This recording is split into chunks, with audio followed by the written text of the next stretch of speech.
నమస్తే, welcome to big talk. నేను భవాని. స్వతంత్ర ఎగ్జిట్ పోల్స్ లో చెప్పిందే జరిగింది. తెలంగాణలో మున్సిపల్ ఎన్నికల ఫలితాల్లో కాంగ్రెస్ సత్తా చాటింది. ఇక బీఆర్ఎస్ గట్టి పోటీ ఇచ్చింది. స్వతంత్ర అభ్యర్థులు కూడా పలు చోట్ల గెలిచి కీలకంగా మారారు. ఇక ఇదే విషయాన్ని స్వతంత్ర న్యూస్ ఛానల్ ముందే చెప్పింది. స్వతంత్ర ప్రతినిధులు నిర్వహించిన ఎగ్జిట్ పోల్స్ సర్వే ఫలితాలను 2 రోజుల కిందట ప్రజల ముందుంచాం. ప్రస్తుతం వెలువడుతున్న ఫలితాలు కూడా మా ఎగ్జిట్ ఫలితాలకు 85% మ్యాచ్ అవుతున్నాయి. ఇక ఇదే అంశానికి సంబంధించి మనతో పాటు మాట్లాడడానికి మనతో పాటు ఉన్నారు అసోసియేట్ ఎడిటర్ కోటిరెడ్డి గారు. నమస్తే అండి కోటిరెడ్డి గారు. అండ్ అదే విధంగా మా హైదరాబాద్ ప్రతినిధి సవిన్ గారు ఉన్నారు. నమస్తే సవిన్ గారు. కోటిరెడ్డి గారు, ముందుగానే చెప్పాం, నిన్ననే మనం ఎగ్జిట్ పోల్స్ అనేది నిర్వహించడం జరిగింది దీనికి సంబంధించి. అయితే మనం ఏదైతే ఎగ్జిట్ పోల్స్ నిర్వహించామో దాదాపుగా ఖచ్చితమైన అక్యురెన్సీ మనకి ఇప్పుడు కనిపిస్తోంది. సో మీ అభిప్రాయం ఏంటి? మొట్టమొదటిగా తెలంగాణ వ్యాప్తంగా జరగబోతున్నటువంటి అర్బన్ ఓటర్ నాడి ఎలా ఉంది అనే దానికోసం చేసినటువంటి సర్వే, దీనికి సంబంధించి చేసినటువంటి ప్రతినిధులు కానీ వాళ్ళు అంటే ప్రజల్లోకి వెళ్ళి వాళ్ళ అభిప్రాయాలు ఎలా ఉన్నాయి అనేది తెలుసుకోవడంలో చాలా వరకు సక్సెస్ అయ్యారు. ఈ పరంగా చూసుకుంటే మన టీం మొత్తాన్ని కూడా అభినందించాల్సి ఉంటుంది. ఖచ్చితంగా ఈరోజు వస్తున్నటువంటి 85 to 90% వాడు కూడా అక్యురేట్గా ఉన్నాయి. అంటే ఎలా మనం ఇచ్చామో ఆ ఫలితాలకు చాలా దగ్గరగా ఉన్నాయి. కొద్ది మార్పు మీకంటే ఆ 15 to 10% నుంచి 15% వరకు ఉన్నటువంటి ఆ వేరియేషన్కి తేడా ఏంటి అంటే, సహజంగా ఎన్నికలకు సంబంధించినటువంటి నిర్ణయాలు ఎంత ముందుగా తీసుకున్నప్పటికీ రాత్రికి రాత్రి అంటే పోలింగ్ రోజు జరిగేటువంటి దాంట్లో చాలా తేడా ఉంటుంది. ఈ రాత్రి జరిగేటువంటి సెటిల్మెంట్లు, లేకపోతే ఒప్పందాలు, మాట్లాడుకోవడాలు, ఇవన్నీ కూడా. సో అట్లా జరిగినటువంటి కొన్ని ఇబ్బందులు కారణంగా అక్కడక్కడ చిన్న చిన్న తేడాలు తప్ప మ్యాక్సిమం మనం అనుకున్న విధంగానే, అంటే మనం ఎలా అయితే ముందు ప్రకటించామో ఆ తరహాలో వచ్చినాయి. ఇక రెండో విషయం ఏంటి అంటే, ఒక కొత్తగూడెం ఇట్లాంటి చోట్ల మన వాళ్ళు అంచనా వేసే దాంట్లో ఒక చిన్న తేడా ఎక్కడ వచ్చిందంటే, సిపిఐని కాంగ్రెస్ పార్టీని కలిపి చూశారు. కాంగ్రెస్ పార్టీ ఇప్పటికీ కూడా అంటే రాష్ట్ర ప్రభుత్వంలో రెండు కూడా భాగస్వామ్యం వహించి ఉన్నాయి కాబట్టి దీనిని వేర్వేరుగా చూడకపోవడంతో అక్కడ ఉన్నటువంటి ఫలితం సిపిఐకి అనుకూలంగా వచ్చినప్పటికీ కూడా మన వాళ్ళు దాన్ని కాంగ్రెస్గానే చూసి చెప్పారు కాబట్టి అది ఒకటి మాత్రమే తేడా కనిపిస్తుంది. ఇంకా రాష్ట్ర వ్యాప్తంగా జరిగిన వాటిల్లో ఫార్వర్డ్ బ్లాక్కి సంబంధించినటువంటి ప్రభావం కానీ, ఎంఐఎం ప్రభావము, అదర్స్ ఎక్కడెక్కడ ప్రభావం చూపించబోతున్నారు, అలాగే నిజామాబాద్, కరీంనగర్కి సంబంధించి బీజేపీ ప్రభావం, వీటికి సంబంధించి మనం చెప్పినటువంటి ఎగ్జాక్ట్గా వచ్చినాయి. అంటే ఈ రిపోర్టు దాదాపు అంటే చేయడానికి ప్రతి ప్రతినిధి కనీసం ఒక 100-200 మంది ఓటర్లతోటి పోల్ చేసి బయటకు వచ్చిన తర్వాత మాట్లాడేవి కానీ, లేదా 2 రోజుల ముందు నుంచి వాళ్ళు ప్రజల్లో ఉండి తెలుసుకున్నటువంటి అభిప్రాయాలు కానీ క్రోడీకరించి చేసినటువంటి దాంట్లో చాలా వరకు వాళ్ళ శ్రమ అంతా కూడా ఫలించిందని మనం అనుకోవచ్చు. సో తెలంగాణ వ్యాప్తంగా ఉన్నటువంటి మన రిపోర్టర్ బృందం అందరికీ కూడా ముందుగా అభినందనలు చెప్పుకుంటున్నాం. ఈరోజు ఎగ్జాక్ట్గా వచ్చినటువంటి పోల్స్కి సంబంధించి పొలిటికల్గా అనాలిసిస్ అంటే దీన్ని అనలైజ్ చేసుకున్నట్లయితే కొంచెం జాగ్రత్తగా చేసుకోవచ్చు. ఎందుకంటే అర్బన్ ఓటర్కి సంబంధించినటువంటి అభిప్రాయం ఇది. గత ఎన్నికలు, శాసనసభ ఎన్నికలు, తర్వాత పార్లమెంట్ ఎన్నికలను చూసుకున్నట్లయితే శాసనసభ ఎన్నికల ఫలితాలు ఒక రకంగా ఉన్నాయి. పార్లమెంట్ ఎన్నికలకు వచ్చేప్పటికి బీఆర్ఎస్ ప్రభావం చాలా తగ్గిపోయింది. అంటే 15-16% ఓటింగ్కి తగ్గిపోయింది. అంతకుముందు 39% ఉన్నటువంటి ఓటింగ్ కూడా 15. కారణం ఏంటి? జాతీయ స్థాయిలో ఉన్నటువంటి ఎన్నికలు కాబట్టి 2 జాతీయ పార్టీలు మాత్రమే దృష్టిలో పెట్టుకొని ఓట్ చేశారు. అదే అసెంబ్లీ ఎన్నికలకు వచ్చేప్పటికి రెండు పార్టీల మధ్య ఉన్నటువంటి ఓటు షేరు కేవలం 2% మాత్రమే తేడా వచ్చింది. కాంగ్రెస్ అంటే అధికారంలోకి వచ్చినటువంటి ప్రభుత్వానికి, ప్రతిపక్షంలో ఉన్నటువంటి బీఆర్ఎస్కి మధ్య.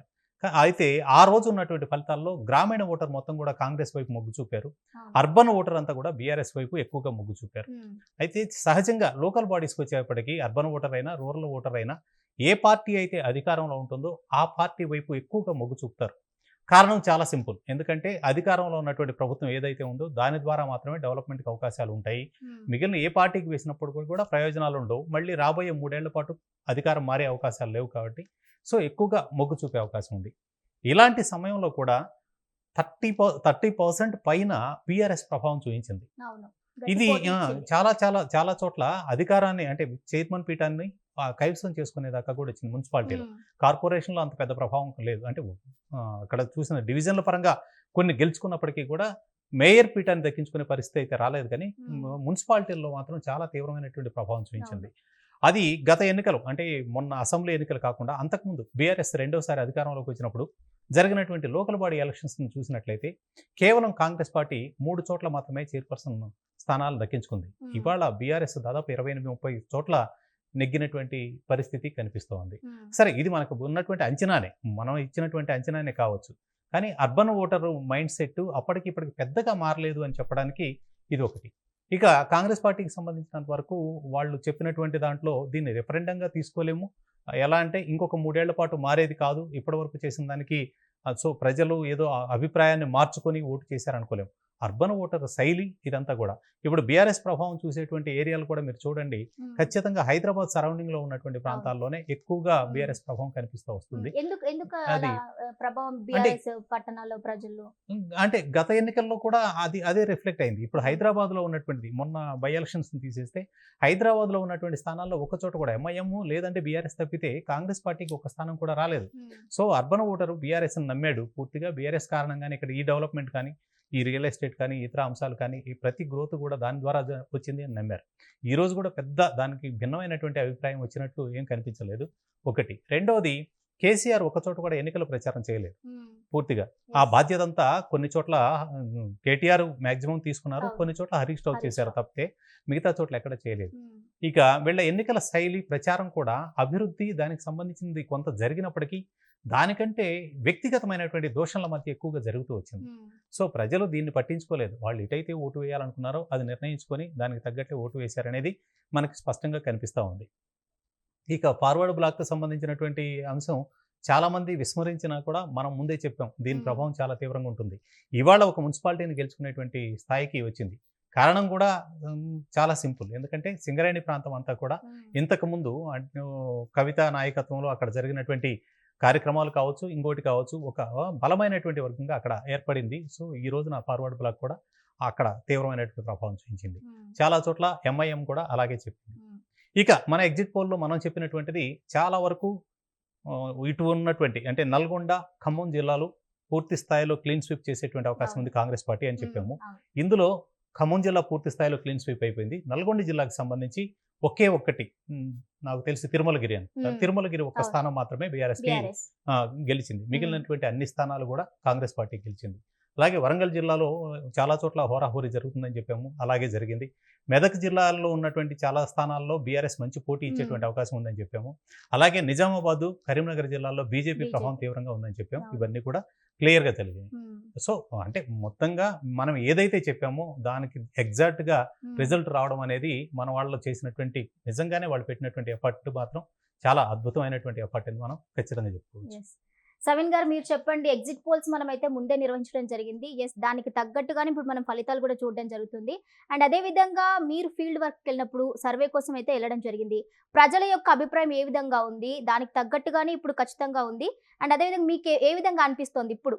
మున్సిపల్ ఎన్నికలు అంటే స్థానిక సంస్థల ఎన్నికలు పూర్తిగా రాజకీయ పార్టీల గుర్తులతో, మున్సిపల్ ఎన్నికలు రాజకీయ పార్టీల గుర్తులతో జరిగినాయి. కానీ లోకల్గా క్యాండిడేట్ ఎవరైతే రాజకీయ పార్టీల అభ్యర్థులను నిర్ణయిస్తారో వారి బలం ప్రజాక్షేత్రంలో వారికి ఎంత ఇమేజ్ ఉంది దాని ఆధారంగా కూడా ఉంటుంది. ఇక్కడ హైదరాబాద్లో ఉండి జిల్లాల్లో పరిస్థితి ఏ విధంగా ఉంది, జిల్లాల్లో మన ప్రతినిధులతో మాట్లాడి అక్కడ కొంత ఫీడ్బ్యాక్ సేకరించినప్పుడు ఏ జిల్లాల్లో ఎట్లా ఉంది పరిస్థితి అనే దానిపైన పూర్తి స్థాయిలో ఒక డేటా సేకరించి ఎగ్జిట్ పోల్స్ స్వతంత్ర టీవీ తరఫున ఇవ్వడం జరిగింది. దాదాపుగా సార్ కోటిరెడ్డి గారు చెప్పినట్టు మన అంచనాలకు తగ్గట్టుగానే ఎగ్జిట్ పోల్స్ వచ్చాయి. కానీ ఈసారి మున్సిపల్ ఎన్నికలు రాష్ట్రంలో కాంగ్రెస్ అధికారంలో ఉంది. 2 ఏళ్ల తర్వాత సరిగ్గా డిసెంబర్ 7వ తేదీతో కాంగ్రెస్ పార్టీ అధికారంలోకి వచ్చి 2 ఏళ్లు పూర్తయింది. ఆ తర్వాత మున్సిపల్ ఎన్నికలు రాజకీయ పార్టీల గుర్తులతో జరిగినాయి కాబట్టి కాంగ్రెస్ పార్టీకి ఇది ఒక రెఫరెండం అని ప్రకటించకపోయినా రెఫరెండం లాగానే మనం భావించాల్సి ఉంటుంది. రేవంత్ రెడ్డి ప్రతిష్టాత్మకంగా తీసుకున్నారు. ముఖ్యమంత్రిగా ఉండి పదే పార్టీ నేతలతో జూమ్ మీటింగ్స్ ఏర్పాటు చేశారు. విదేశాల్లో ఉన్నప్పటికీ 15 లోక్సభ నియోజకవర్గాల్లో ఈ మున్సిపల్ ఎన్నికలు జరిగితే ప్రతి లోక్సభ నియోజకవర్గానికి ఒక ఇన్ఛార్జ్ మంత్రిని బాధ్యత ఇచ్చి పిసిసి చీఫ్ మహేష్ కుమార్ గౌడ్తో పాటు ఇన్ఛార్జ్ మీనాక్షి నటరాజన్, ఎమ్మెల్యేలు, ఎమ్మెల్సీలు, ఎంపీలు ఇట్లా కాంగ్రెస్ పార్టీ మొత్తం తమ సమూహాన్ని మోహరించింది. సీఎం కూడా ప్రచారం చేశారు. అంతే స్థాయిలో బీఆర్ఎస్ కూడా వర్కింగ్ ప్రెసిడెంట్ కేటీఆర్తో పాటు హరీష్ రావు ప్రచారం చేశారు. బీజేపీ నుంచి కిషన్ రెడ్డి, బండి సంజయ్, అరవింద్, రామచంద్రరావు ఇట్లా బీజేపీ ముఖ్య నేతలు, జాతీయ అధ్యక్షుడు మహబూబ్నగర్కు జాతీయ అధ్యక్షుడు నితిన్ నబీన్ వచ్చారు. అదేవిధంగా మహారాష్ట్ర ముఖ్యమంత్రి దేవేంద్ర ఫడ్నవీస్ ఆదిలాబాద్ జిల్లాలో ప్రచారం చేశారు. ఇట్లా బీజేపీ కూడా జాతీయ స్థాయి నేతలను తీసుకొచ్చి ఇక్కడ ప్రచారం చేసింది. ఇప్పుడు వస్తున్నటువంటి మున్సిపల్ ఫలితాల్లో కాంగ్రెస్ పార్టీ ఆధిక్యతలో కొనసాగుతున్నప్పటికీ మున్సిపల్ వార్డుల వారీగా, కార్పొరేషన్ వార్డుల వారీగా ప్రధాన ప్రతిపక్షం బీఆర్ఎస్ కూడా కాంగ్రెస్ పార్టీకి ధీటుగానే కొంత ఫలితాలు సాధించిందని భావించవచ్చు.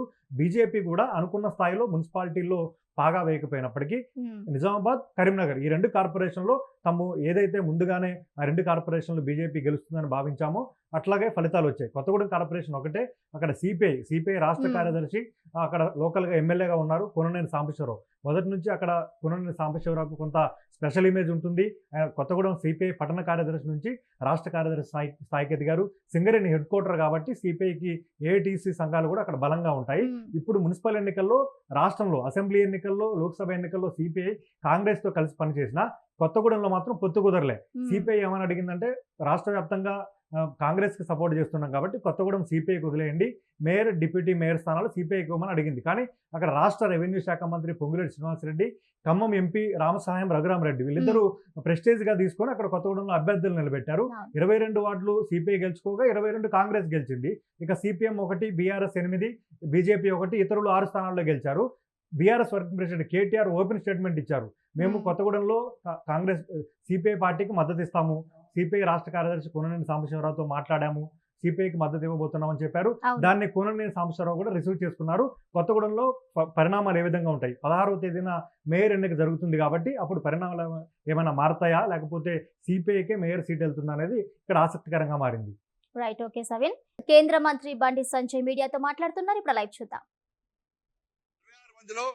56 మందికి పార్టీ కోసం కష్టపడి పనిచేసే కార్యకర్తలు టికెట్ ఇచ్చినాం. 56 మందికి అనేక మంది సామాన్య కార్యకర్తలు కార్పొరేటర్ గెలిచారు. సామాన్య ప్రజల కార్యకర్తలు గెలిచిన కార్పొరేటర్ గా లక్ష్య జీవితాశ ఒక్కసారి ప్రజాపతి కావాలన్నా, ఒక్కసారి టికెట్ ఇయ్యనన్నా నాకు అని చెప్పి వాళ్ళు అన్న తర్వాత ఒక సర్వే నిర్వహించి 3 మెన్ కమిటీ వేసి ఏడ పైరవులకు తావు లేకుండా ఇలా ఆ టికెట్ ఇస్తే ఇలా 30 మంది గెలిచినాం. 15 ఓట్లతో ఒక కార్యకర్త ఓడిపోయాను, 30 ఓట్లతో కార్యకర్త ఓడిపోయాను, తక్కువ ఓట్లతో కొంతమంది కార్యకర్త ఓడిపోయాను. బట్ దీంతో పాటు ఇలా ఇక్కడ కార్యకర్తల కమిట్మెంట్ ఇలా కష్టపడి పనిచేసారు.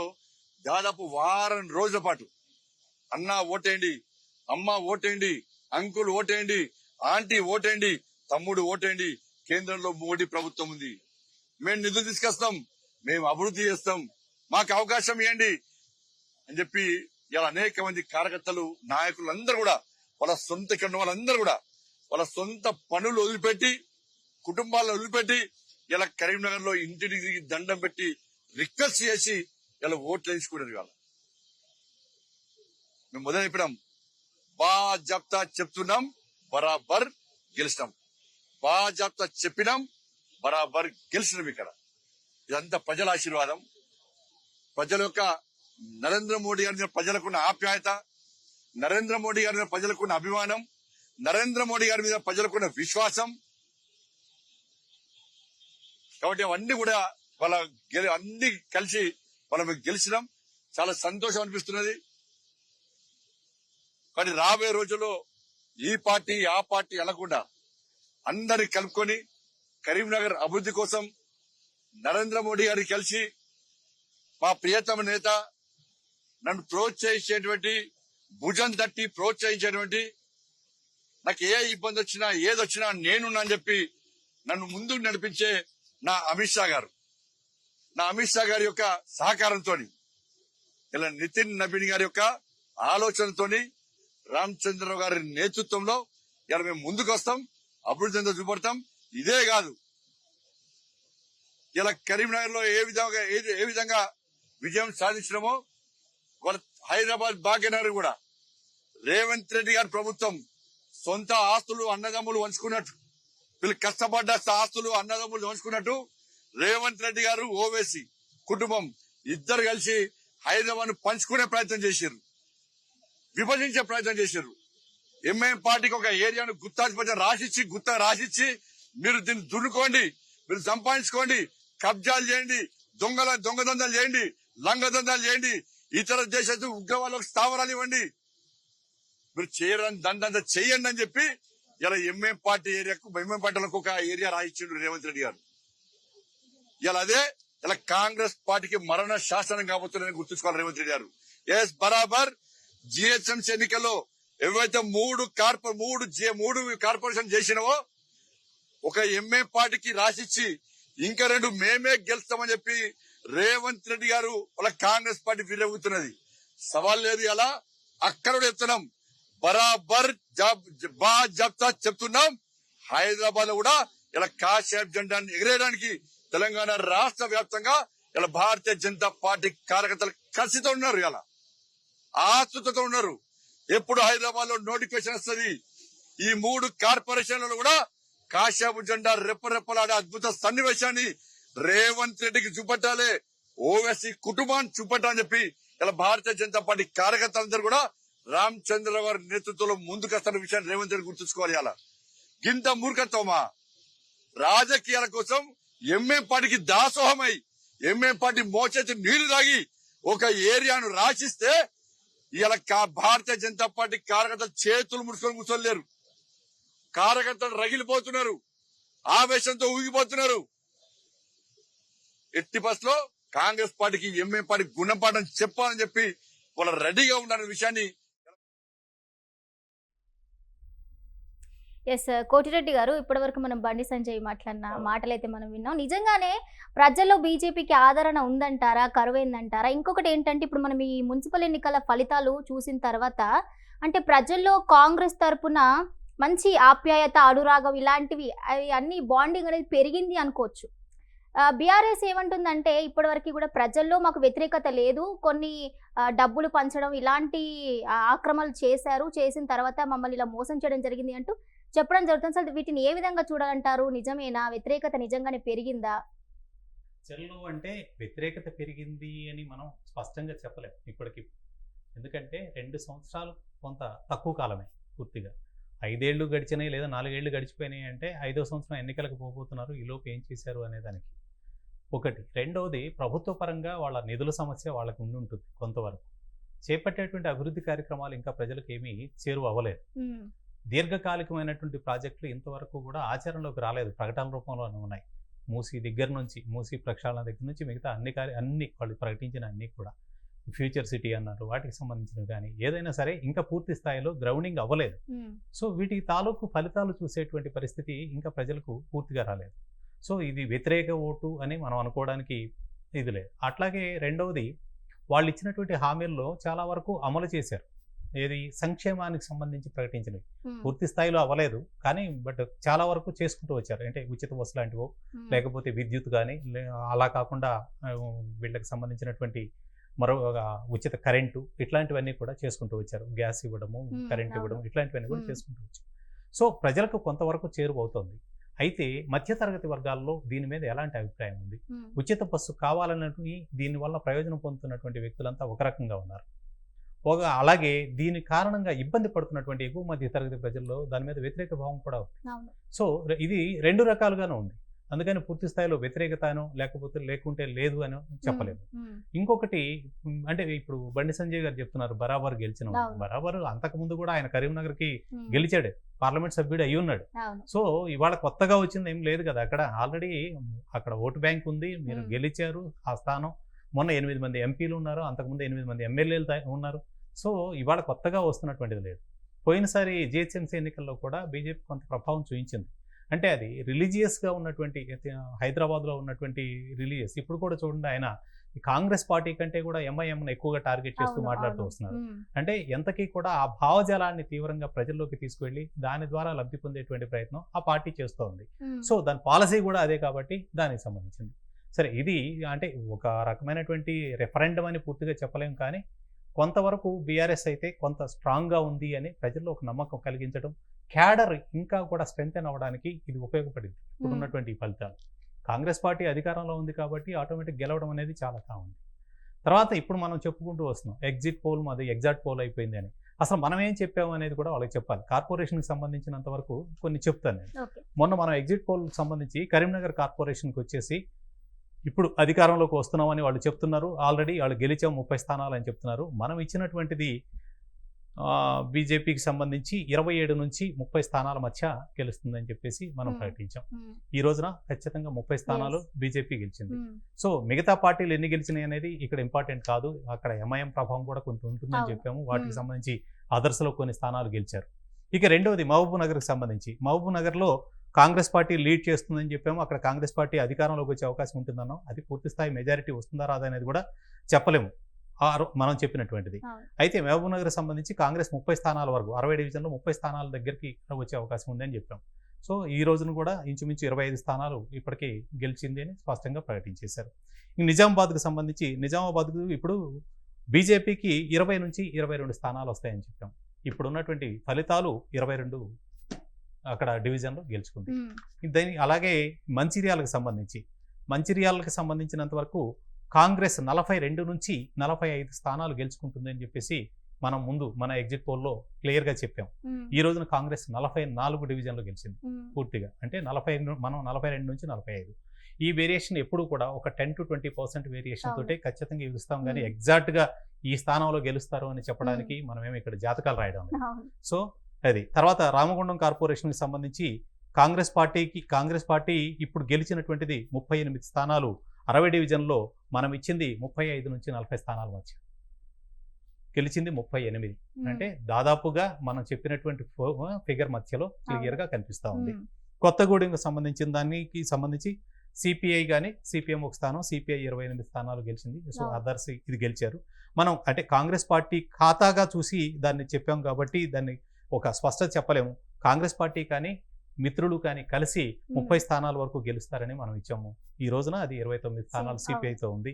కాంగ్రెస్ తో కలిపి చూసేట్లయితే మనం చెప్పినటువంటి 30-35 స్థానాల మధ్య ఉన్నటువంటిది క్లియర్ గా కనిపిస్తుంది. ఇంకా దీంతో పాటు మనం కార్పొరేషన్ లో చెప్పినటువంటిది నల్గొండ ఒకటి. నల్గొండకి సంబంధించినటువంటి మనం ఆ రోజు చెప్పినటువంటిది 25 నుంచి 30 స్థానాల మధ్య గెలుస్తుంది అని చెప్పాం. మొత్తం ఉన్నటువంటిదే 48 స్థానాలు, 25 నుంచి 30 గెలుస్తుందని చెప్పాం. ఈ రోజున రిజల్ట్ 27 డివిజన్లు గెలిచింది. ఇది మనం ఎగ్జాక్ట్గా చెప్పాము అని చెప్పడానికి ధైర్యంగా మొన్న నేను ఇక్కడే కూర్చొని చెప్పినటువంటి కాపీనే మీ ఎదురుగా పెట్టి నేను మాట్లాడుతున్నాను మళ్ళీ. సో మనం అంత ధైర్యంగా చేసినటువంటి దాన్ని యథాతథంగా మనం ప్రకటించాం. ఈ జిల్లాల వారీగా కూడా చూద్దాం. ఇప్పుడు అంటే మీరు అడిగిన ప్రశ్న చెప్పడానికి ముందు నేను ఇది చెప్పాను. అంటే ఇప్పుడు ఇంకా ఈ ఫలితాలకు సంబంధించినంత వరకు కూడా ప్రజాభిప్రాయ సేకరణ చేసేప్పుడు మన వాళ్ళు తీసుకున్నటువంటి జాగ్రత్త కూడా ఇన్కంబెన్సీ ఓటు ఎలా ఉంటుంది, అంటే ప్రభుత్వ వ్యతిరేక ఓటు ఉంటుందా లేకపోతే సానుకూలమైనటువంటి ఓటు ఉంటుందా అనేటువంటి దాని మీదే ఎక్కువగా కొంచెం కాన్సన్ట్రేట్ చేసినప్పుడు వచ్చినటువంటి ఫలితాల అనుగుణంగానే దీన్ని రూపొందించారు. కాబట్టి మొత్తం మీద ప్రభుత్వం అనుకున్న స్థాయిలో సక్సెస్ అయింది అని చెప్పడానికైతే లేదు.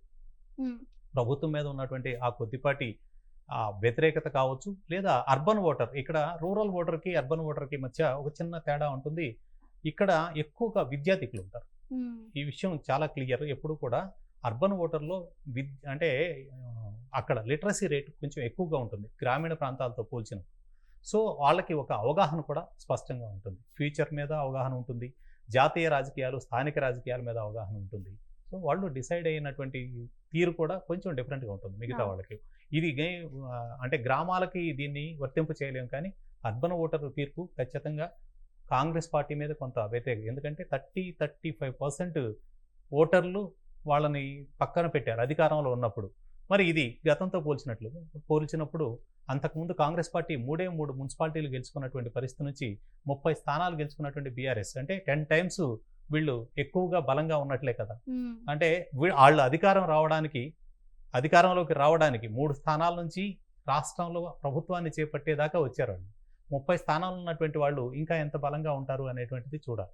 సో ఇది అంటే వాళ్ళు గెలుస్తారా లేదా అని చెప్పడానికి కాదు నా విశ్లేషణ.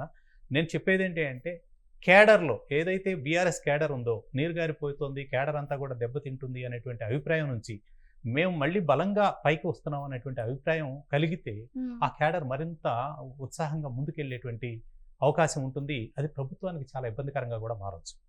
ఇది ఖచ్చితంగా ఇప్పుడు ఫలితాలను చూసినప్పుడు అది అనిపిస్తుంది. ఎస్ సవిన్, అదే విధంగా చూస్తే ఇప్పుడు బీఆర్ఎస్ గట్టి పోటీ ఇచ్చింది అనుకోవాలి కాంగ్రెస్కి. అయితే మనం ఒక రీజన్ చూసుకుంటే గనక కేసీఆర్ బయటికి రాకుండా, సభలు నిర్వహించకుండా, ఎటువంటి ప్రచారం నిర్వహించకపోవడం వల్ల దీనికి ఏమైనా కొంచెం తగ్గింది అనుకోవచ్చా, ప్రభావం తగ్గింది అనుకోవచ్చా బీఆర్ఎస్ ప్రభావం? అంటే కేసీఆర్ బీఆర్ఎస్ అధినేత మాజీ ముఖ్యమంత్రి కేసీఆర్ ఇప్పుడు ఒక్క మున్సిపల్ ఎన్నికలకనే కాదు 2023 అసెంబ్లీ ఎన్నికల్లో బీఆర్ఎస్ అధికారం కోల్పోయిన తర్వాత కొన్ని సందర్భాల్లో మాత్రమే కేసీఆర్ బయటకు వచ్చారు. చివరిసారిగా బీఆర్ఎస్ పార్టీకి సంబంధించి ఏప్రిల్ 27న బీఆర్ఎస్ పార్టీ రజతోత్సవ బహిరంగ సభ ఎలకతుర్తిలో జరిగింది. అక్కడ మాత్రమే కేసీఆర్ పాల్గొన్నారు. ఆ తర్వాత తెలంగాణ భవన్లో జరిగినటువంటి పార్టీ విస్తృత స్థాయి సమావేశంలో పాల్గొన్నారు. కేసీఆర్ ఎక్కడ 2023 అసెంబ్లీ ఎన్నికల తర్వాత సికింద్రాబాద్ కంటోన్మెంట్ ఉప ఎన్నికలో కావచ్చు, అదేవిధంగా జూబ్లీహిల్స్ ఉప ఎన్నికల్లో కూడా కేసీఆర్ బయటకు రాలేదు. లోక్సభ ఎన్నికల సమయంలో మాత్రం బస్సు యాత్ర ద్వారా రాష్ట్రంలో లోక్సభ నియోజకవర్గాల్లో ప్రచారం చేశారు. ఇప్పుడు కూడా మున్సిపల్ ఎన్నికల్లో బీఆర్ఎస్ తరఫున వర్కింగ్ ప్రెసిడెంట్ కేటీఆర్, మాజీ మంత్రి బీఆర్ఎస్ పార్టీ అగ్రనేతగా ఉన్న హరీష్ రావు వీళ్ళిద్దరు మాత్రమే ప్రచారం చేశారు. కేటీఆర్ తాను ప్రాతినిధ్యం వహిస్తున్న సిరిసిల్ల నియోజకవర్గంతో పాటు మిగిలిన 12 మున్సిపాలిటీల్లో ప్రచారం చేశారు. ఇక హరీష్ రావు ఉమ్మడి మెదక్ జిల్లా, అక్కడ 19 మున్సిపాలిటీలు ఉన్నాయి. అక్కడ బీఆర్ఎస్ పార్టీ అత్యధికంగా 6కు పైగా మున్సిపాలిటీలు గెలుచుకుంది. ఇంకా కొన్ని చోట్ల హంగు ఫలితాలు వచ్చాయి. అక్కడ కూడా బీఆర్ఎస్ పార్టీ కొన్నిటిని కైవసం చేసుకునే అవకాశం కూడా కనపడుతుంది. ఇంకా మిగిలిన మంచిర్యాల కార్పొరేషన్తో పాటు ఉమ్మడి ఆదిలాబాద్ జిల్లాలో కొన్ని మున్సిపాలిటీల్లో హరీష్ రావు ప్రచారం చేశారు. అయితే బీఆర్ఎస్ పార్టీ అధికారం కోల్పోయిన తర్వాత లోక్సభ ఎన్నికల్లో మొత్తం 17 లోక్సభ స్థానాల్లో ఒక్క సీటు కూడా బీఆర్ఎస్ పార్టీకి రాలేదు. ఆ తర్వాత గ్రామ పంచాయతీ ఎన్నికలు వచ్చాయి. గ్రామ పంచాయతీ ఎన్నికల్లో మాకు దాదాపు 40% సీట్లు వచ్చాయంటూ బీఆర్ఎస్ పార్టీ చెప్తుంది. కానీ గ్రామ పంచాయతీ ఎన్నికలు ఇండిపెండెంట్ గుర్తులతో జరుగుతాయి కాబట్టి దానికి సరైన ప్రామాణికత ఉండదు. ఇప్పుడు మున్సిపల్ ఎన్నికలు పూర్తి స్థాయిలో రాజకీయ పార్టీల బీఫారాలతో జరుగుతాయి కాబట్టి మున్సిపాలిటీలు, కార్పొరేషన్లు 7 కార్పొరేషన్లకు ఎన్నికలు జరిగితే ఒక్క కార్పొరేషన్ స్థానాన్ని కూడా బీఆర్ఎస్ గెలుచుకోలేదు. కానీ అందుకు తగ్గట్లుగా స్థానాలు వచ్చాయి, వార్డులు వచ్చాయి. అదేవిధంగా మున్సిపాలిటీల్లో కూడా కౌన్సిలర్ స్థానాలు బీఆర్ఎస్ పార్టీ అధికార పార్టీకి ధీటుగా గెలుచుకుంది అనే అభిప్రాయాన్ని వ్యక్తం చేస్తోంది. అదేవిధంగా దీనికి సంబంధించి బీఆర్ఎస్ వర్కింగ్ ప్రెసిడెంట్ కేటీఆర్, మాజీ మంత్రి హరీష్ రావు కూడా స్పందించారు. మున్సిపల్ ఎన్నికల ఫలితాలు కాంగ్రెస్ పార్టీ ప్రభుత్వంపై పెరుగుతున్నటువంటి వ్యతిరేకతకు నిదర్శనంగా చూడాల్సి ఉంటుందంటూ కూడా వారు అభిప్రాయపడుతున్నారు. అయితే ఈ మున్సిపల్ ఎన్నికల్లో ప్రధానంగా లోకల్ ఇంపాక్ట్ కూడా ఉంటుంది. బీఆర్ఎస్ పార్టీకి సంబంధించినటువంటి క్యాడర్ అక్కడ కాంగ్రెస్ పార్టీ అధికారంలో ఉంది.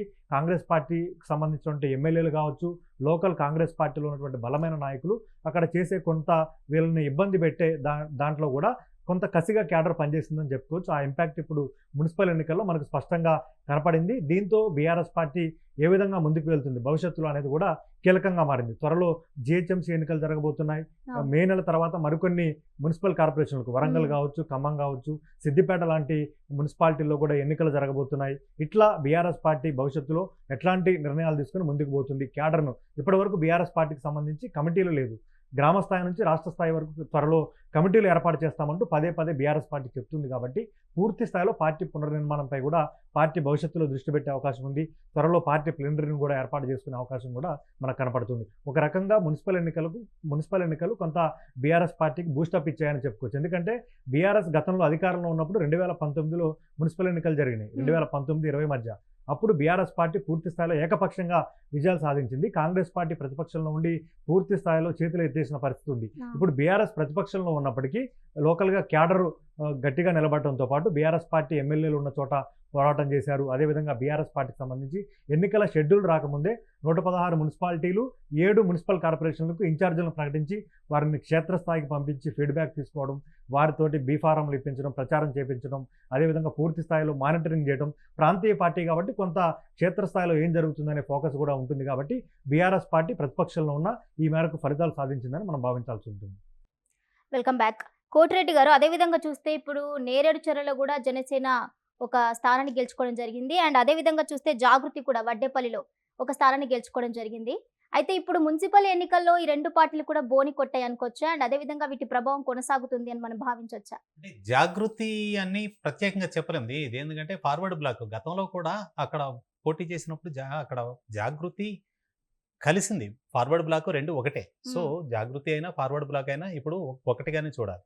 ఫార్వర్డ్ బ్లాక్ ప్రభావం తీవ్రంగా ఉంటుంది అని చెప్పేసి చెప్పుకున్నాం. ఎందుకంటే సింగరేణి కార్మికులతోటి ఆ ఫార్వర్డ్ బ్లాక్కి ఉన్నటువంటి అనుబంధం, జాగృతికి సంబంధించినటువంటి యాక్టివిటీస్ అన్ని కూడా సింగరేణి కార్మికులతో ఉన్నటువంటి అనుబంధం, ఇవన్నీ కూడా చేశాయి. ఈ రోజున ఒక మున్సిపాలిటీలో అధికారం అంటే చైర్మన్ పీఠాన్ని దక్కించుకునేంత దాకా చైర్మన్ పీఠం దక్కించుకోకపోయినా కూడా ఖచ్చితంగా తీవ్రమైనటువంటి ప్రభావం ఉంటుందని మనం ముందు నుంచి అంచనా వేస్తుంది చేసి. ఇక జనసేనకు సంబంధించి ఇక్కడ ఇది ఖచ్చితంగా ఓటు ప్రభావం అని మనం అనుకోలేం. ఎందుకంటే ఇక్కడ రాజకీయంగా కానీ లేదా పార్టీ పరంగా వచ్చింది అనుకోలేం.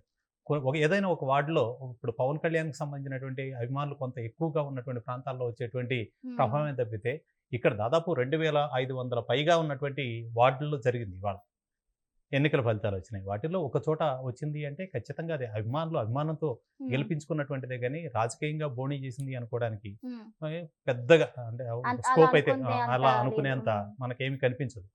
ఈ ఫార్వర్డ్ బ్లాక్ అనేది ఖచ్చితంగా కూడా ఆ ప్రాంతానికి బలమైనటువంటి వర్గంగా ఎదుగుతుంది అని చెప్పుకోవచ్చు. అది రాష్ట్ర వ్యాప్తంగా ప్రభావం చూపించుతుందా అంటే చెప్పలేము. ఎందుకంటే అంత ప్రభావం చూపించేటువంటిది మిగతా ఏరియాలకు వస్తే అంటే ఆ పరిధిని దాటి బయటకు వచ్చిన తర్వాత పెద్దగా ప్రభావం చూపించేటువంటి అవకాశాలు లేవు. భవిష్యత్తులో పార్టీ విస్తృతి ఎక్కువైపోయి అక్కడ క్యాడర్ కూడా పెరిగితే చెప్పలేము, కానీ ఇప్పుడున్నటువంటి పరిస్థితిలో అది రాష్ట్ర వ్యాప్తంగా ప్రభావం చూపించదు. ఇప్పుడు ఒక మున్సిపాలిటీని గెలుచుకుంది, కొన్ని చోట్ల కొన్ని ప్రభావం చూపించింది కాబట్టి అంతవరకు ఓకే. మిగిలిన చోట్ల అంత పెద్ద ప్రభావం చూపించద్దని అనుకోవడం లేదు. ఇక మిగిలిన జిల్లాల్లో కూడా మనం అనుకున్నట్లే ట్రయాంగిల్ ఫైట్స్ కొన్ని చోట్ల జరిగినాయి. అలాగే రెండు పార్టీల మధ్య అంటే బీఆర్ఎస్ ఆర్ కాంగ్రెస్ ఈ రెండింటి మధ్య పోటీలు కొన్ని చోట్ల జరిగినాయి. అక్కడక్కడ ఎంఐఎం ప్రభావం కొన్ని చోట్ల కనిపించింది. మిగిలిన చోట్ల ఇండిపెండెంట్లుగా అంటే ఇండిపెండెంట్లో చాలామంది రెబల్సే ఉంటారు. పార్టీల నుంచి బీఫామ్ రాకుండా పోటీలో ఉన్నటువంటి కొన్ని చోట్ల వీళ్ళంతా మళ్ళీ ఆ పార్టీలోకే వెళ్తే ఆ పార్టీకి అడ్వాంటేజ్ అవుతుంది. మొన్న ఎగ్జిట్ పోల్ గురించి నేను వివరించినప్పుడు కూడా ఒక విషయం అయితే క్లియర్గా చెప్పాను. ఇవాళ అత్యధిక స్థానాలు గెలిచింది అంటే ఒక మున్సిపాలిటీలో 2 పార్టీలు లేదా 3 పార్టీలు ఈక్వల్గానో లేకపోతే 1-2 స్థానాలు తక్కువగానో ఇతర పార్టీలు కాంగ్రెస్ పార్టీ తక్కువ గెలిచినంత మాత్రాన చైర్మన్ పీఠం ఆ మిగిలిన పార్టీలకు వస్తుందని కూడా అనుకోవడానికి లేదు. ఎందుకంటే పార్టీ అధికారంలో ఉంది. సో ఇండిపెండెంట్స్ని కానీ లేదా అవతల పార్టీలను కానీ లేదా ఇప్పుడే ఆల్రెడీ శిబిర రాజకీయాలు ప్రారంభమైపోయాయి. మొన్న నల్గొండ ప్రాంతంలో ఆల్రెడీ వచ్చేసినాయి. అట్లా శిబిరాలకు తరలించో కొంతమంది కార్పొరేటర్లుగా గెలిచినటువంటి వ్యక్తులను లేకపోతే డివిజన్లో గెలిచినటువంటి కొంతమందిని తరలించి రేపు ఓటింగ్లో పాల్గొనకుండానో లేదా వ్యతిరేకంగా ఓటు వేసేలాగో ఇట్లాంటి ప్రేరేపించి చైర్మన్ పీఠాలు దక్కించుకోవడానికి ఎక్కువ అవకాశం ఉంది. ఫలితాల పరంగా మాత్రమే మనం ఇచ్చేటువంటి ఎగ్జిట్ పోల్ పనికి చేస్తుంది తప్పితే చైర్మన్గా అతను వస్తాడు ఆ పార్టీ వాడు వస్తాడని చెప్పడానికి అయితే లేదు. ఇప్పుడున్నటువంటి ఫలితాల ప్రకారం అయితే ఆదిలాబాద్ జిల్లా చూడండి. ఆదిలాబాద్ జిల్లాకు సంబంధించి 10 మున్సిపాలిటీలకు సంబంధించినటువంటిది మనం చెప్పాం. కాంగ్రెస్ పార్టీ 5 నుంచి 6 స్థానాలు గెలుచుకునేటువంటి అవకాశం ఉందన్నాం. బీఆర్ఎస్ 3 నుంచి 4 స్థానాలు గెలుచుకుంటుంది. ఎంఐఎంకు ఒక అవకాశం ఉంది, అలాగే బీజేపీకి కూడా ఒక అవకాశం ఉందని చెప్పాం. ఇవాళ మనం చూసినట్లయితే పూర్తిగా ఆదిలాబాద్లో బీజేపీ 21 స్థానాలు గెలుచుకుంది కాబట్టి బహుశా అక్కడ అవకాశం ఉంది. భైంసా చాలా పర్టికులర్గా చెప్పాను మొన్న కూడా, ఇతరులకే అవకాశం ఉంటుంది, ఎంఐఎం ప్రభావం కూడా తీవ్రంగా ఉందని. ఇవాళ భైంసాలో అదర్స్లో 19 స్థానాలు గెలిచారు. సో అది కనిపిస్తుంది.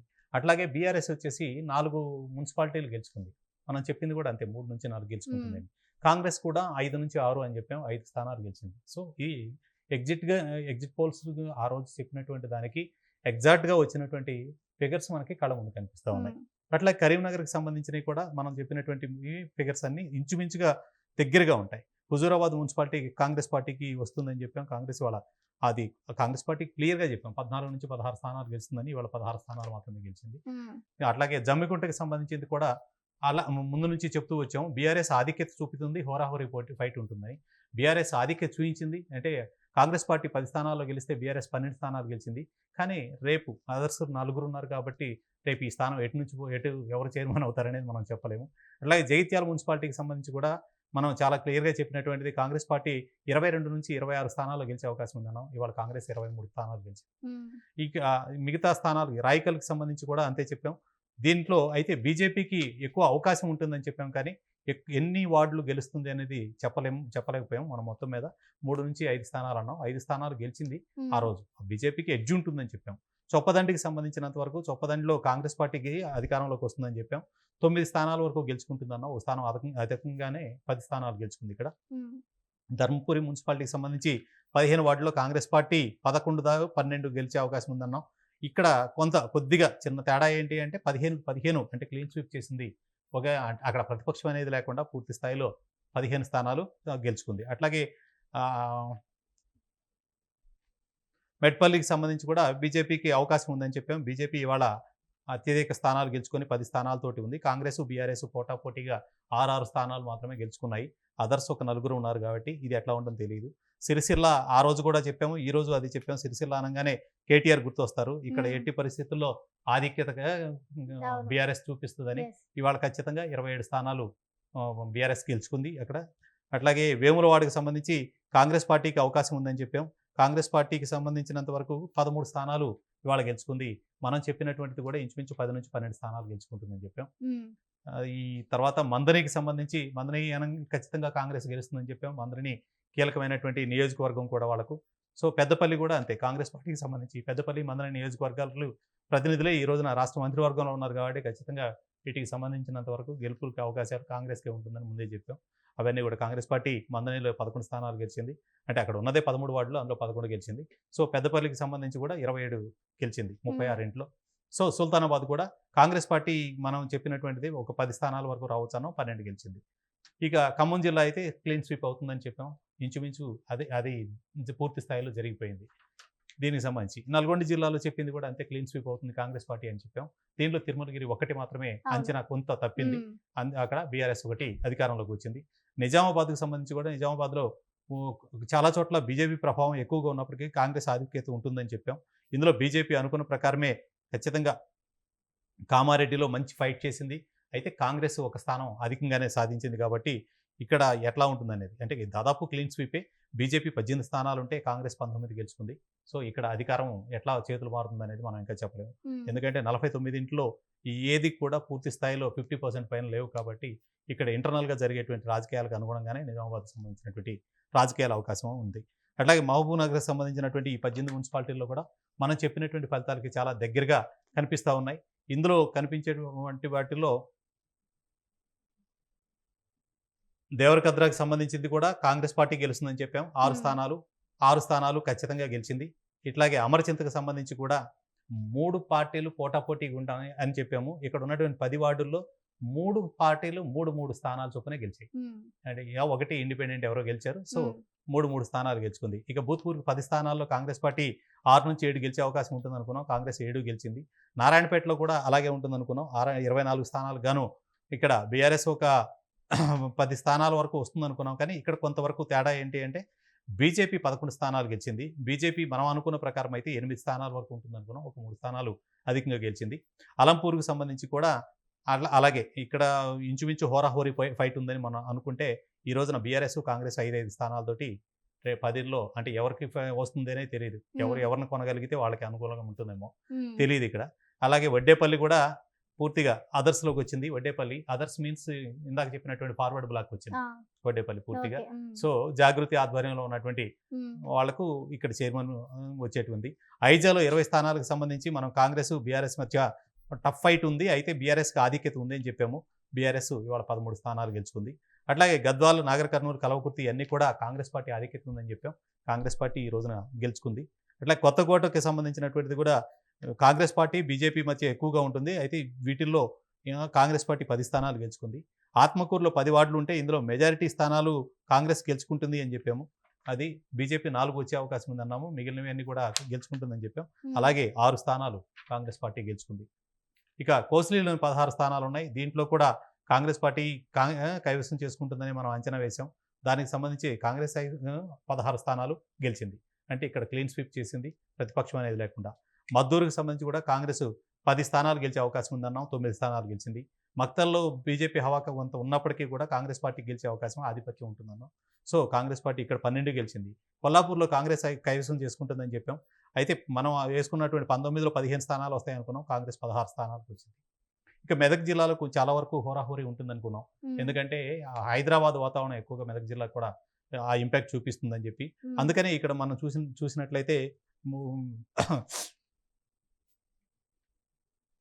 ఇస్నాపూర్లో ఇప్పుడు బీఆర్ఎస్ 12 స్థానాలు గెలిచింది, కాంగ్రెస్ 10 గెలిచింది. జిన్నారం కూడా అట్లాగే బీఆర్ఎస్ 8 స్థానాలు గెలిచింది, కాంగ్రెస్ 6కే పరిమితం అయిపోయింది. గుమ్మడిదల్లో కూడా బీఆర్ఎస్ 15 స్థానాలు గెలిచింది. సదాశివపేటలో కాంగ్రెస్ 17 గెలిచింది. అట్లాగే సంగారెడ్డిలో కాంగ్రెస్ పార్టీది గెలిచింది. ఆందోళనలో కూడా కాంగ్రెస్ 16 స్థానాలు గెలిచింది. కోహిర్లో కాంగ్రెసే వచ్చింది. నారాయణఖేడ్లో కాంగ్రెస్ 11 స్థానాలు గెలిచింది. జహీరాబాద్లో బీఆర్ఎస్ 15 స్థానాలు గెలిచింది, కాంగ్రెస్ 14 స్థానాలు గెలిచింది. ఇది కూడా చైర్మన్ విషయంలో మంచి టైప్ ఫైట్ ఉండే అవకాశం ఉంటుంది.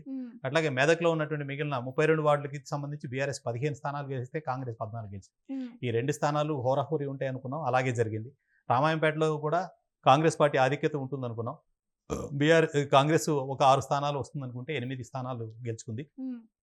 నర్సాపూర్ కూడా కాంగ్రెస్ ఆధిక్యంలో ఉంటుంది అనుకున్నాం. కాంగ్రెస్ అనుకున్న ప్రకారమే 6 స్థానాలు అనుకున్నాం, 6 స్థానాలు గెలుచుకుంది పూర్తిగా. తూప్రాన్లో కూడా 16 వార్డులకు గాను కాంగ్రెస్ పార్టీకి బీఆర్ఎస్కి మంచి టఫ్ ఫైట్ అనుకున్నాం. బీఆర్ఎస్ 9 స్థానాలు గెలుచుకుంది. దుబ్బాకలో ఉన్నటువంటి 20 వార్డుల్లో కూడా ఇక్కడ బీఆర్ఎస్కి ఖచ్చితంగా గెలుస్తుంది అనుకున్నాం దుబ్బాకకు సంబంధించి. అట్లాగే 11 స్థానాలు గజ్వేల్లో ఉన్నటువంటి ఇది కూడా అట్లాగే అనుకున్నాం. బీఆర్ఎస్ ఆధిక్యత ఉంటుందని బీఆర్ఎస్ 11 స్థానాలు గెలుచుకుంది. హస్నాబాద్లో కూడా ఇక్కడ కాంగ్రెస్ పార్టీ గెలుస్తుందని మనం ముందు అంచనా వేసాం. కాంగ్రెస్ పార్టీ 16 స్థానాలు గెలిచింది. స్థానాలు కొన్ని పెరిగాయి. మనం 12 స్థానాలు అనుకున్నాం, ఇక్కడ 16 స్థానాల వరకు వచ్చింది. చేరియాల్లో 12 స్థానాలకు గాను కాంగ్రెస్ పార్టీ గెలుస్తుంది. కాంగ్రెస్ పార్టీ బీఆర్ఎస్ మధ్య హోరాహోరీ ఉంటుంది అనుకున్నాం. బీఆర్ఎస్ 7 స్థానాలు గెలుచుకుంది. సో అట్లాగే రంగారెడ్డి జిల్లా కూడా ఎక్కువగా బీఆర్ఎస్కి దీనికి టఫ్ ఫైట్ ఉండే అవకాశం ఉంది అనుకున్నాం. ఇవి కూడా అంటే మిగతా ఏ మున్సిపాలిటీ వారీగా చూసినా కూడా ఈ ఫలితాలు చాలా చాలా దగ్గరగా రావడం అనేది చాలా మైనర్ చాలా తేడాతోటి మనం వేసినటువంటి అంచనాలకు అనుగుణంగానే పూర్తిగా ఫలితాలు వచ్చాయి. సో మన వాళ్ళందరూ కూడా చాలా చాలా చాలా హార్డ్ వర్క్ చేశారని చెప్పుకోవడానికి ఇంతకంటే నిదర్శనం ఏమీ లేదు. ఉన్నటువంటి ఫలితాలన్నీ మనకి స్పష్టంగా కనిపిస్తూ ఉన్నాయి పూర్తిగా అంచనా వేయడంలో. సో అంటే ఓటర్ నాడిని కనిపెట్టడంలో మన వాళ్ళు సక్సెస్ అయ్యారని మాత్రం అదైతే గర్వంగా చెప్పుకోవచ్చు. మొత్తంగా సరే ఈ ఓటర్ ఫలితాలు ఎలా ఉన్నప్పటికీ, ఈ అంచనాలు ఎన్ని వేసినప్పటికీ కూడా రాష్ట్ర వ్యాప్తంగా ఎన్నికల వాతావరణంలో మనం అనుకున్నటువంటి అంచనాలన్నీ కూడా యథాతథంగా ఉండడం అనేది ఒక న్యూస్ ఛానల్ పరంగా చూసుకున్నట్లయితే చాలా గొప్ప అచీవ్మెంట్ అనే చెప్పుకోవచ్చు. సవీన్, అదే విధంగా చూస్తే ఇప్పుడు ఈ ఎన్నికలకి సంబంధించి అన్ని పార్టీలు కూడా జోరుగా ప్రచారాన్ని అయితే నిర్వహించడం జరిగింది. అయితే ముఖ్యంగా ప్రతిపక్షాలు అధికార పార్టీ యొక్క వైఫల్యాలను ప్రజల్లోకి తీసుకెళ్లడం జరిగింది. అయినా కూడా ఇప్పుడు మనం చూస్తే మొత్తానికి కాంగ్రెస్ హవా అయితే కొనసాగుతుంది. అయితే ప్రజలు ఏ విషయాలని పరిగణలోకి తీసుకున్నారనుకోవచ్చు? అంటే ప్రజలు ప్రతిపక్షాలు అధికార పార్టీపై ప్రతి విమర్శలు చేయడం అనేది కామన్. ఈసారి జరిగినటువంటి మున్సిపల్ ఎన్నికల్లో తెలంగాణలో రేవంత్ రెడ్డి స్వయంగా ప్రచారం చేశారు. బీఆర్ఎస్ పార్టీని టార్గెట్ చేశారు, బీజేపీని చేశారు. కానీ ప్రధాన ప్రతిపక్షంగా ఉన్నటువంటి బీఆర్ఎస్ను గట్టిగా టార్గెట్ చేశారు. అంతేకాకుండా కేసీఆర్, కేటీఆర్, హరీష్ రావు, కేసీఆర్ కుటుంబం టార్గెట్గా కూడా విమర్శలు చేశారు. అంతే స్థాయిలో బీఆర్ఎస్ పార్టీ తరఫున వర్కింగ్ ప్రెసిడెంట్ కేటీఆర్తో పాటు మాజీ మంత్రి హరీష్ రావు కూడా తీవ్ర స్థాయిలో రేవంత్ రెడ్డిపై విమర్శలు చేశారు. అదే సమయంలో అంతకుముందు హరీష్ రావు, కేటీఆర్, చివరిగా బీఆర్ఎస్ అధినేత మాజీ ముఖ్యమంత్రి కేసీఆర్ ఫోన్ ట్యాపింగ్ అంశంలో సిట్ విచారణ ఎదుర్కొన్నారు. సిట్ విచారించింది. నందినగర్ నివాసంలో మాజీ ముఖ్యమంత్రి కేసీఆర్ను విచారించింది. ఈ సందర్భంగా బీఆర్ఎస్ పార్టీ నాయకులు, క్యాడర్ మొత్తం కేసీఆర్ తెలంగాణ రాష్ట్రం ఏర్పడడానికి కీలక పాత్ర పోషించారు, తెలంగాణ జాతిపిత అంటూ ప్రచారం చేసింది. రేవంత్ రెడ్డి విదేశీ పర్యటన ముగించుకొని వచ్చిన తర్వాత ఈ జాతిపిత అంశంపై తీవ్ర స్థాయిలో విరుచుకుపడ్డారు బీఆర్ఎస్ పార్టీ పైన. దీన్ని బీఆర్ఎస్ పార్టీ కొంతవరకు ప్రజల్లోకి తీసుకెళ్లగలిగింది. కేసీఆర్ టార్గెట్గా, కేసీఆర్ కుటుంబం టార్గెట్గా రేవంత్ రెడ్డి పదే పదే విమర్శలు చేస్తున్నారు అనే అంశాన్ని బీఆర్ఎస్ పార్టీ తీసుకెళ్లగలిగింది. అంతే స్థాయిలో కేటీఆర్ కూడా రేవంత్ రెడ్డిని టార్గెట్గా పరుష పదజాలంతో కూడా విమర్శలు చేశారు. మీరు అన్నట్లుగా అధికార పార్టీ పైన ప్రతిపక్షాలు ప్రచారం చేసినప్పటికీ జరిగేది స్థానిక సంస్థల ఎన్నికలు, అసెంబ్లీ ఎన్నికలు, లోక్సభ ఎన్నికల్లో ప్రతిపక్షాలు అధికార పార్టీపై విమర్శలు చేస్తే రాష్ట్ర స్థాయిలో పార్టీలు ఇచ్చినటువంటి మేనిఫెస్టోలు, ఆ పార్టీ ఎన్నేళ్ల పాటు అధికారంలో ఉంది, ఆ పార్టీ పరిపాలన ఎట్లా ఉంది అనే అంశాలను ప్రజలు బేరీజు వేసుకుంటారు. స్థానిక సంస్థల ఎన్నికలు అనేది పూర్తిగా రాజకీయ పార్టీలు అందులో ఇన్వాల్వ్మెంట్ ఉన్నప్పటికీ, రాజకీయ పార్టీల గుర్తులు ఉన్నప్పటికీ లోకల్ క్యాడర్, లోకల్లో ఆ పార్టీకి ఎవరు లీడర్షిప్ వహిస్తున్నారు, వారికి ఉన్నటువంటి క్రెడిబిలిటీ ఏంటి, అంతే స్థాయిలో రాష్ట్రంలో ఉన్నటువంటి పరిస్థితులు కూడా కొంత అనుకూలిస్తాయి.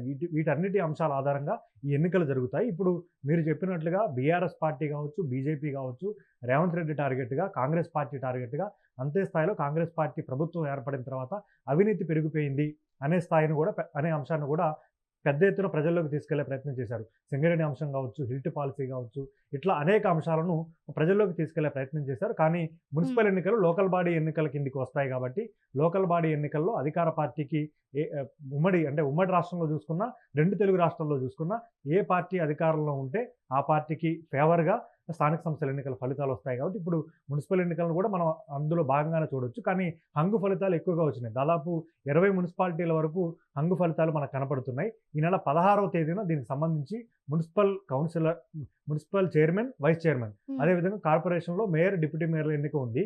హంగు ఫలితాల్లో ఎక్స్ అఫిషియో ఓట్లు, ఎమ్మెల్యేలు, ఎమ్మెల్సీలతో పాటు లోక్సభ, రాజ్యసభ సభ్యుల ఓట్లు కూడా ఉంటాయి. కాబట్టి ఎక్స్ అఫిషియో ఓట్లు, ఈలోపు క్యాంప్ పాలిటిక్స్ అప్పుడే ప్రారంభమైనాయి. బీఆర్ఎస్ పార్టీ ఇప్పటికే సూర్యాపేట, భువనగిరి, అదేవిధంగా కొన్ని ప్రాంతాల్లో సూర్యాపేటలో కాంగ్రెస్ పార్టీకి స్పష్టమైన క్లియర్ మెజారిటీ వచ్చింది. కానీ కొన్ని చోట్ల మెజారిటీ రాలేదు కాబట్టి బీఆర్ఎస్ పార్టీ ఇప్పటికే అభ్యర్థులను అందుబాటులో ఉండాలని ఆదేశించింది. క్యాంపులకు తరలించింది. అటు కాంగ్రెస్ పార్టీ కూడా గెలిచిన అభ్యర్థుల్ని క్యాంపులకు తరలించింది. ఈ నెల 16వ తేదీన నేరుగా ఆయా మున్సిపల్ కేంద్రాలకు, కార్పొరేషన్ కేంద్రాలకు తీసుకువెళ్ళి ఓటింగ్లో పాల్గొంటారు. అదేవిధంగా ఎక్స్ అఫిషియో ఓట్లు ఎవరెక్కడ ఓటు హక్కును నమోదు చేసుకుంటారు. దాన్ని బట్టి ఫలితాలు కూడా తారుమారయ్యే అవకాశం ఉంది. ఇప్పుడు 116 మున్సిపాలిటీలు, 7 మున్సిపల్ కార్పొరేషన్లో ఫలితాలు ఈ ఆధిక్యత ఎంత వచ్చినా 16వ తేదీన ఎవరు ఆ మున్సిపాలిటీని దక్కించుకుంటారు, మేయర్ పీఠాన్ని ఎవరు దక్కించుకుంటారు అనేది ఫైనల్ ఫిగర్ మనకు 16వ తేదీన పూర్తి స్థాయిలో తెలుస్తుంది. ఎస్, అదే విధంగా చూస్తే ఇప్పుడు జరగబోయే ఎన్నికలు ఏవైతే నార్మల్గా ఇప్పుడు జిహెచ్ఎంసీ కానివ్వండి, ఎంపీటీసీ, జెడ్పీటీసీ, అయితే ఈ ఎన్నికల్లో కూడా నిజంగానే మరి కాంగ్రెస్ హవా ఈ విధంగానే కొనసాగుతుంది అని మనం భావించవచ్చు అంటారా? అంటే ఎంపీటీసీ, జెడ్పీటీసీ ఎన్నికలు కూడా మీరు చెప్పినట్లుగా రాజకీయ పార్టీల గుర్తులతో జరుగుతాయి. ఇప్పుడు గ్రామ పంచాయతీ ఎన్నికలు ఇండిపెండెంట్ గుర్తులు, జిహెచ్ఎంసీ ఎన్నికలు కాంగ్రెస్ పార్టీ అధికారంలోకి వచ్చిన తర్వాత 3 కార్పొరేషన్లుగా తాజాగా విభజన చేసింది. హైదరాబాద్కు సంబంధించి హైదరాబాద్ కార్పొరేషన్లో ఎంఐఎం ప్రభావం ఉంటుంది. రాజేంద్ర నగర్ను కూడా తీసుకొచ్చి హైదరాబాద్లో కలిపారు కాబట్టి కాంగ్రెస్ పార్టీ చేసినటువంటి జిహెచ్ఎంసీని 3 ముక్కలు చేయడంపై అటు బీఆర్ఎస్ అభ్యంతరం వ్యక్తం చేస్తోంది, బీజేపీ అభ్యంతరం వ్యక్తం చేస్తుంది. కాంగ్రెస్ పార్టీ మాత్రం 150 వార్డులను 300 వార్డులుగా చేసి ఒక్కో కార్పొరేషన్కు 100 వార్డులు కేటాయిస్తూ మొత్తం 3 కార్పొరేషన్లు చేసింది. 3 కార్పొరేషన్లు చేయడంతో పాటు స్థానికంగా అధికారంలోకి వచ్చిన తర్వాత కంటోన్మెంట్ ఉప ఎన్నికతో పాటు జూబ్లీహిల్స్ ఉప ఎన్నికలో కాంగ్రెస్ పార్టీ గెలిచింది. అదే ట్రెండ్ను ఇప్పుడు జిహెచ్ఎంసీ ఎన్నికల్లో కూడా కొనసాగించాలని కాంగ్రెస్ పార్టీ చూస్తోంది. ఇక ఎంపీటీసీ, జెడ్పీటీసీ ఎన్నికలు అనేది బీసీ రిజర్వేషన్ల అంశం అడ్డంకిగా మారింది. గ్రామ పంచాయతీ ఎన్నికలు మాత్రం కేంద్ర ప్రభుత్వానికి సంబంధించినటువంటి 3,000 కోట్లు రావాల్సి ఉంది కాబట్టి సమయం అయిపోతుంది కాబట్టి ఎన్నికలు నెరవేరుస్తున్నాము, పార్టీ పరంగా రిజర్వేషన్లు ఇచ్చి వెళ్తామని చెప్పింది. కానీ ఎంపీటీసీ, జెడ్పీటీసీ ఎన్నికలు రాజకీయ పార్టీల గుర్తులతో జరుగుతాయి కాబట్టి వీటిల్లో కూడా జిహెచ్ఎంసీ ఎన్నికల కంటే ముందే ఎంపీటీసీ, జెడ్పీటీసీ ఎన్నికలు పెడతారా, లేకపోతే జిహెచ్ఎంసీ ఎన్నికల తర్వాత ఎంపీటీసీ, జెడ్పీటీసీ ఎన్నికలు ఉంటాయా? ఎందుకంటే ఎంపీటీసీ, జెడ్పీటీసీలో ఎంపీటీసీలు, జెడ్పీటీసీలు స్థానిక సంస్థల ఎమ్మెల్సీకి సంబంధించి జిల్లాల్లో స్థానిక సంస్థల ఎమ్మెల్సీ ఉంటారు. ఆ ఎన్నికలు జరిగితే వాళ్ళు ఓట్లు వేయాల్సి ఉంటుంది. ఇప్పుడు నిజామాబాద్ స్థానిక సంస్థల ఎమ్మెల్సీలో కవిత బీఆర్ఎస్ పార్టీకి సస్పెండ్ చేసిన తర్వాత ఆమె ఎమ్మెల్సీ పదవికి, పార్టీ సభ్యత్వానికి రాజీనామా చేశారు. తాజాగా ఆమె రాజీనామా ఆమోదం పొందింది. ఇప్పుడు దానికి ఉప ఎన్నిక నిర్వహించాలంటే అక్కడ సరైన కోరం ఉండాలి. ఇప్పుడు మున్సిపల్ ఎన్నికలు జరిగాయి కాబట్టి కొంత సభ్యులు వస్తారు.